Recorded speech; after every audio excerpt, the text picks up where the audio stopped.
BJP सह BJD बाहाघर कराइला आसिका कांग्रेस।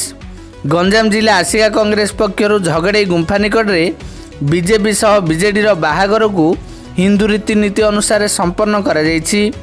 बाहावेदी रे BJP बर सांग को बीजेडी को कन्या सजाई एहिभली नियारा प्रतिवाद करछि कांग्रेस। दीर्घ 25 वर्ष धरी राज्य में बीजेडी सरकार सह केंद्रर बीजेपी सरकार भितरिया संपर्क रही नहीं दाबी करछि कांग्रेस।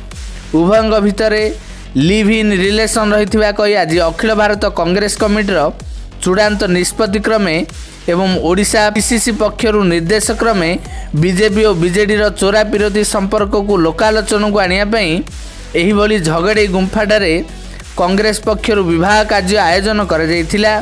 बाहाघरे बर को जेपरी कन्या पक्ष लोके स्वागत करती ठीक सेहीपरि बीजेडी पक्षरु बीजेपी बर को स्वागत करा जाई बाटबरण सह विवाह मंडप को स्वागत कर अणा जायछि।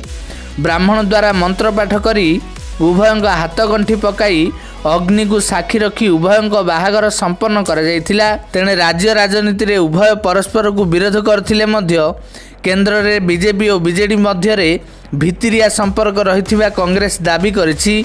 एही विवाह कार्यर समस्त दायित्व आसिका निर्वाचन मंडलीर आशायी विधायक प्रार्थी प्रदीप कुमार भूया संपादन करछंती। मोर नाम दीपक कुमार भूया, मो जड़े कांग्रेस युव नेता। हिंदू रीतिनीति रे बाहाघर भोजीभातर आयोजन करी बाटबरण हस्तगणित आयोजन करा जायतिला। एही कार्यक्रम रे बहुत सहयोग आमको मिली। प्रतिवाद देखु एवं आप जानी मैट्रिक परीक्षा लगी।